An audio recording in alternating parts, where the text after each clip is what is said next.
Hello everyone, welcome to my channel. तो friends, आज हम लोग डिस्कस करेंगे स्किनर के जो थ्योरी है, ठीक है, ऑपरेंट कंडीशनिंग थ्योरी। तो लास्ट क्लास में हम लोगों ने डिस्कस किया पेवलोव के क्लासिकल कंडीशनिंग एंड कुछ इंपॉर्टेंट क्वेश्चन जो प्रीवियस ईयर में पूछा गया वो क्वेश्चन भी हम लोगों ने डिस्कस किया।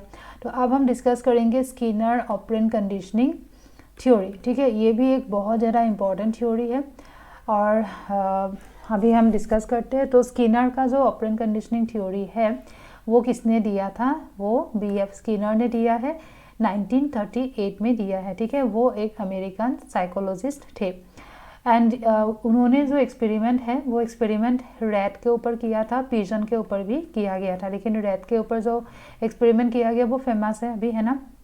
तो एंड ये क्वेश्चन भी बहुत इंपॉर्टेंट है। देखो, मैंने जो रेड करके दिया है वो पोर्शन बहुत इंपॉर्टेंट है, ठीक है। तो जैसे कि ये क्वेश्चन आ सकते हैं कि थॉर्नडाइक के स्किनर के जो ऑपरेंट कंडीशनिंग थ्योरी है वो उसका बेस क्या है, ठीक है। तो उसका बेस है थॉर्नडाइक के लॉ ऑफ इफेक्ट। तो थॉर्नडाइक के लॉ ऑफ इफेक्ट क्या है एंड थॉर्नडाइक थ्योरी क्या है वो हम कल डिस्कस करेंगे, नेक्स्ट वीडियो में डिस्कस करेंगे। तो अभी इतना जान लो, लॉ ऑफ इफेक्ट का मीनिंग क्या है। लॉ ऑफ इफेक्ट का मीनिंग है इफेक्ट ऑफ लर्निंग का इफेक्ट क्या रहा, ठीक है। तो थॉर्नडाइक के ये जो लॉ ऑफ इफेक्ट है, प्राइमरी प्रिंसिपल उन्होंने दिया था, आप लोगों को पता होगा। थॉर्नडाइक ने 3 प्राइमरी लॉ दिया था एंड 5 सेकेंडरी लॉज दिया था, ठीक है। तो प्राइमरी लॉ में से एक लॉ है law of effect. Law of effect मतलब इफेक्ट ऑफ लर्निंग, ठीक है। तो स्किनर ने इसी इस लॉ से मोटिवेट होके स्किनर ने अपना थ्योरी दिया, ठीक है। तो स्किनर का जो थ्योरी है उनका मेन बेस जो है, मतलब मेन जो फोकस है वो है रीइंफोर्समेंट। तो स्किनर का क्या कहना था? स्किनर ने बोला था कि हमें क्या करना चाहिए जब हम किसी का रिस्पॉन्स देखेंगे, ठीक है। मानो कि बच्चों का बिहेवियर हम लोग नोटिस कर रहे हैं, तो उनके बिहेवियर जब भी हमें अच्छा लगेगा तो हम जो बिहेवियर हमें अच्छा लगता है वो बिहेवियर, उस बिहेवियर में हम उनको स्टिमुलस दे सकते हैं, मतलब रीइंफोर्समेंट दे सकते हैं, ठीक है। Reinforcement is a kind of stimulus. तो ये था स्किनर का। तो लास्ट क्लास में जो हम लोगों ने पेवलोव डिस्कस किया, तो उस टाइम मैंने आप लोगों को बोला था कि पेवलोव के क्लासिकल कंडीशनिंग में जो रिस्पॉन्स के बारे में हम बोलते हैं ना, वो होता है एलिसिट रिस्पॉन्स, ठीक है। एलिसिट रिस्पॉन्स का मीनिंग होता है जो रिस्पॉन्स सिखाया जाता है, जैसे कि बैल के साउंड से सलाइवेशन होना, ठीक है। ये सिखाया गया था कंडीशनिंग के जरिए, है ना। तो इसीलिए उस टाइप के रिस्पॉन्स को बोला जाता है एलिसिट रिस्पॉन्स, जो कि पेवलोव के कंडीशनिंग में होता है। और स्किनर के यहाँ पे जो रिस्पॉन्स होता है ना वो होता है एमिटेड रिस्पॉन्स, ठीक है। रिस्पॉन्स एमिट करना मतलब ये सिखाया नहीं जाएगा, ये अपने आप होगा। जैसे कि मानो बच्चों का बिहेवियर हम देख रहे हैं, ठीक है। तो उनके बिहेवियर वो लोग अपने हिसाब से बिहेव कर रहे हैं, तो वो एमिटेड बिहेवियर है। तो जो बिहेवियर हमें अच्छा लगेगा, मतलब जो डिज़ायरेबल बिहेवियर है, जैसा बिहेवियर हम चाहते हैं वैसा बिहेवियर अगर हमें दिखाई देगा तब हम क्या करेंगे, उनको रीइंफोर्समेंट देंगे, ठीक है। तो इसीलिए स्किनर के जो थ्योरी है उनको RS कंडीशनिंग बोला जाता है। यहाँ पे R मतलब रिस्पॉन्स पहले होगा एंड उसके हिसाब से उनको स्टिमुलस दिया जाएगा, मतलब रीइंफोर्समेंट दिया जाएगा, ठीक है। चलो नेक्स्ट हम देखते हैं स्किनर के। तो देखो, ये जो क्लास अभी हम ले रहे हैं ये रिवीजन क्लास है, ठीक है। तो इम्पॉर्टेंट पॉइंट हम डिस्कस करेंगे, फिर भी मैंने सब कुछ कवर कर ही लिया है। ओके, तो ऑपरेंट कंडीशनिंग में स्किनर ने क्या बोला है? स्किनर ने रीइंफोर्समेंट एंड पनिशमेंट दोनों के बारे में बोला है। तो रीइंफोर्समेंट, बच्चों को हमें रीइंफोर्समेंट देना चाहिए। Reinforcement may be positive, may be negative, ठीक है। रीइंफोर्समेंट पॉजिटिव भी हो सकता है, नेगेटिव भी हो सकता है। सिमिलरली पनिशमेंट भी पॉजिटिव भी हो सकता है, नेगेटिव भी हो सकता है। अब पॉजिटिव नेगेटिव का मीनिंग क्या है? कभी कभी आ भी सकते हैं, कुछ एग्जाम्पल देके आपको पूछ सकते हैं कि ये किस टाइप के रीइंफोर्समेंट है, या फिर ये पॉजिटिव है, ये पॉजिटिव रीइंफोर्समेंट का एग्जाम्पल दो, इस एग्जाम्पल इनमें से कौन सा है, इस तरीके से भी क्वेश्चन आ सकते हैं। तो देखो रीइंफोर्समेंट जो है, रीइंफोर्समेंट जब भी हम किसी को देते हैं, ठीक है, तो वो उस पर्सन को मोटिवेशन मिलता है, ठीक है। तो एंड मोटिवेशन जब मिलेगा वो क्या करेगा कि जिसके लिए हम उनको रीइंफोर्समेंट दे रहे हैं उनके जो बिहेवियर उनके जो जिस बिहेवियर में हमने रिइंफोर्समेंट दिया है वो बिहेवियर वो बार बार रिपीट करने लगेगा, ठीक है। तो बिहेवियर इंक्रीज होते हैं रिइंफोर्समेंट के जरिए, चाहे वो पॉजिटिव रिइंफोर्समेंट हो चाहे वो नेगेटिव रिइंफोर्समेंट हो, ठीक है।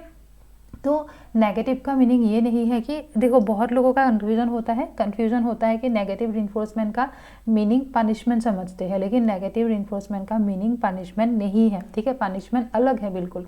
पनिशमेंट एंड रिइंफोर्समेंट दोनों ऑपोजिट होते हैं। रिइंफोर्समेंट देने से हमें अच्छा लगता है, अगर कोई हमें रिइंफोर्समेंट देगा तो हमें अच्छा लगेगा, कोई हमें पनिशमेंट देगा तो हमें बुरा लगेगा, ठीक है। तो रिइंफोर्समेंट चाहे वो पॉजिटिव हो चाहे वो नेगेटिव हो, हमें हमेशा अच्छा ही लगेगा। एंड हमें जिस वजह से रिइंफोर्समेंट मिला है उस वजह को हम क्या करेंगे, रिपीट करने के लिए कोशिश करेंगे, ठीक है।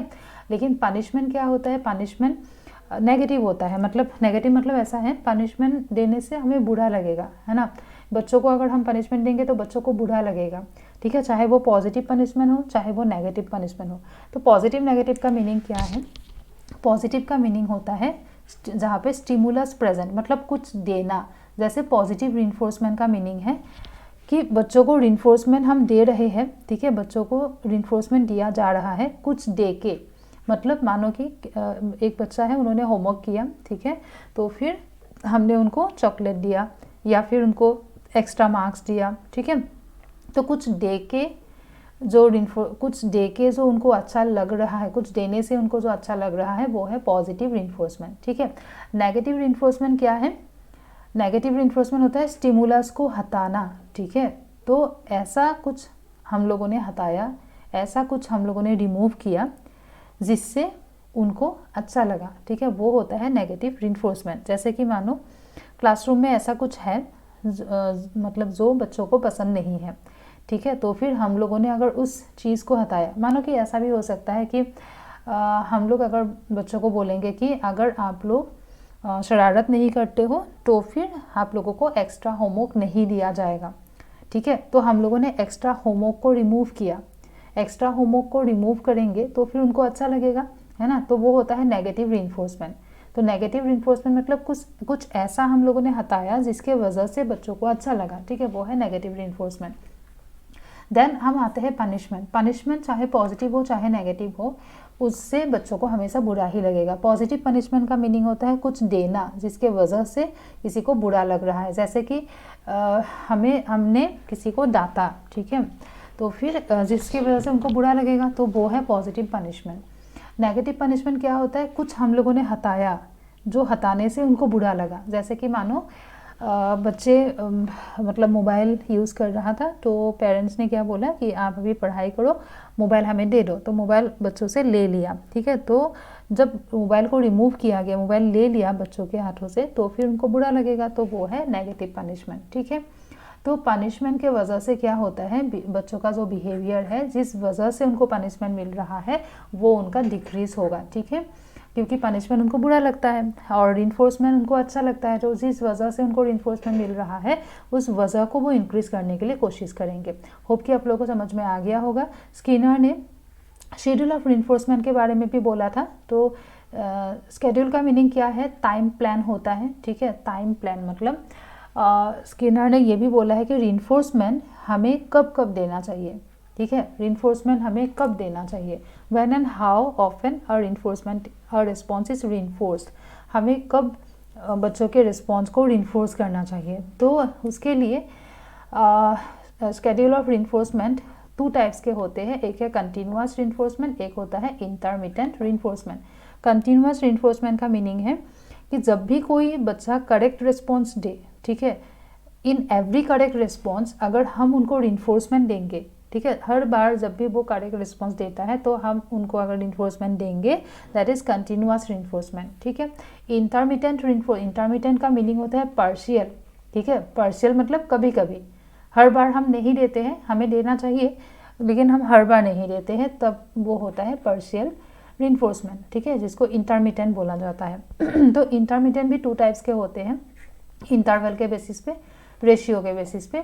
ये इंटरवल एंड रेशियो क्या है? इंटरवल है टाइम के हिसाब से और रेशियो होता है number of response, number of response के हिसाब से। मतलब क्या है? मतलब ये है कि मानो कि कोई बच्चा है, ठीक है। तो उन्होंने करेक्ट रिस्पॉन्स किया, लेकिन आपने ये ठान लिया कि मुझे ना एवरी 5 मिनट में उनको रिइंफोर्समेंट देना है, ठीक है। तो 5 मिनट से पहले अगर वो बच्चा करेक्ट रिस्पॉन्स देता भी है तब भी हम उनको रिइंफोर्समेंट नहीं देंगे, ठीक है। तो अगर आप टाइम के हिसाब से रिइंफोर्समेंट दे रहे हो तो फिर वो है इंटरवल।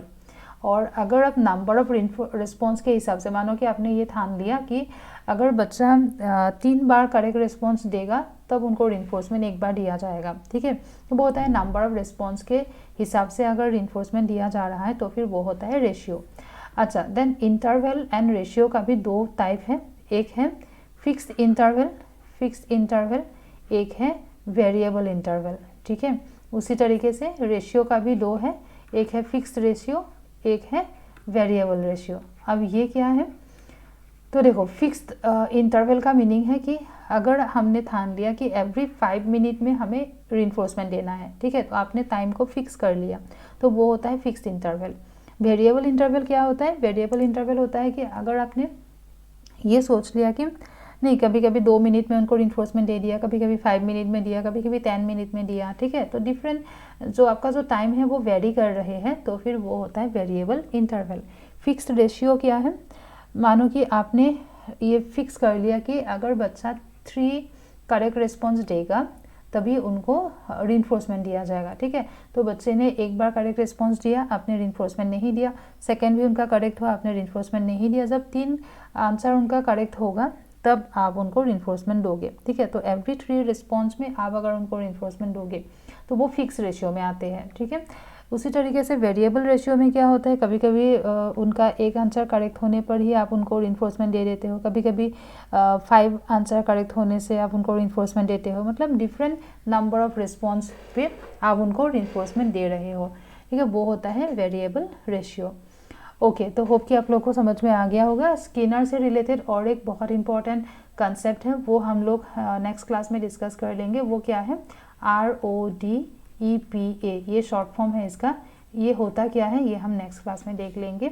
एक्चुअली ये ट्रेनिंग से रिलेटेड है कि हम किस तरीके से ट्रेनिंग दे सकते हैं, ठीक है। बच्चों को किस तरीके से ट्रेनिंग दिया जा सकता है उनके बिहेवियर मॉडिफाई करने के लिए, तो ये हम देखेंगे। इससे रिलेटेड क्वेश्चंस आते ही रहते हैं, नेक्स्ट क्लास में हम देखेंगे। अब एजुकेशनल इम्प्लीकेशन क्या है स्किनर का, जो थ्योरी है उनका, ऑपरेंट कंडीशनिंग थ्योरी का, तो ये जो प्रिंसिपल है तो ये बिहेवियर को, बच्चों के बिहेवियर को चेंज करने के लिए यूज़ किया जा सकता है, ठीक है। तो स्किनर ने बोला है कि हमें ज़्यादातर पनिशमेंट यूज़ नहीं करना चाहिए, रिइंफोर्समेंट के ज़रिए ही बच्चों का बिहेवियर इम्प्रूव करना चाहिए, ठीक है।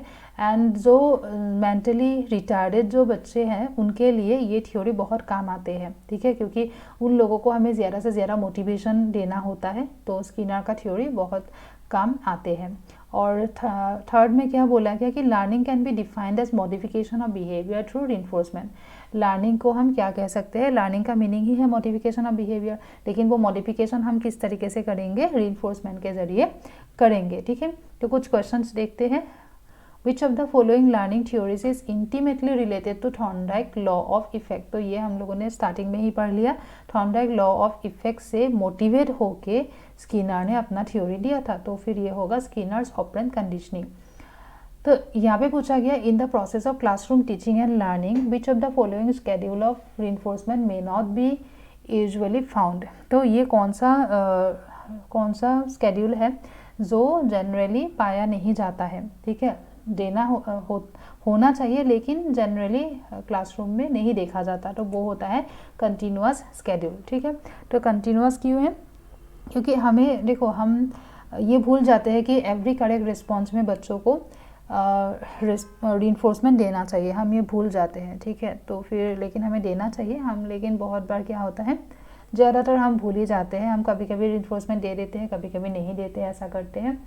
तो ये है। तो होप कि आप लोगों को स्किनर के जो ऑपरेंट कंडीशनिंग थ्योरी है वो क्लियर हो गया होगा, रिवीजन अच्छे से हो गया होगा। कमेंट सेक्शन में कमेंट करना आप लोग। नेक्स्ट क्लास में हम लोग ROD EPA पढ़ लेंगे और जो बाकी रिमेनिंग थ्योरीज है वो भी हम लोग पढ़ लेंगे, ठीक है। और अगर आप लोग नॉर्थ ईस्ट स्लैट के एग्ज़ाम देने वाले हो तो फिर ये मेरा बुक है पेपर 1 से रिलेटेड, यहाँ पे आपको मिलेगा प्रीवियस ईयर क्वेश्चन पेपर के बुक है ये, ठीक है। तो यहाँ पे आपको 2017 से लेके 2022 तक क्वेश्चन पेपर मिलेगा विथ ऑफिशियल आंसर की एंड हिंट, ठीक है, विथ ऑफिशियल आंसर की एंड हिंट। तो ये पेपर 1 का है, अमेजोन पे आपको मिल जाएगा, इसका लिंक मैंने डिस्क्रिप्शन बॉक्स में दे दिया है। और ये है सेकेंड पेपर एडुकेशन, यहाँ पे भी आपको प्रीवियस ईयर क्वेश्चन पेपर 2017 से 2022 तक मिल जाएगा विथ ऑफिशियल आंसर की एंड हिंट्स, ठीक है।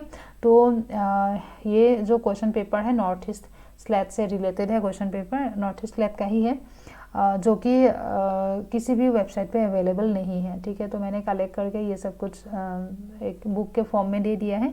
और अगर आप नेट एग्ज़ाम भी देने वाले हो या फिर अदर स्टेट के सेट एग्ज़ाम देने वाले हो तब भी आप ये ले सकते हो, ठीक है। स्पेशली एजुकेशन ये सेकंड पेपर आप ले सकते हो क्योंकि नेट एंड सेट का तो सिलेबस सेम ही है, तो फिर आप MCQ के तरह इनको प्रैक्टिस कर सकते हो, ठीक है। तो बाकी हम मिलते हैं नेक्स्ट वीडियो में। फिर वीडियो को लाइक कर देना, शेयर करना अपने फ्रेंड लोगों के साथ एंड सब्सक्राइब करके रख देना चैनल को। चलो फिर मिलते हैं हम लोग अपने नेक्स्ट वीडियो में। Thank you everyone.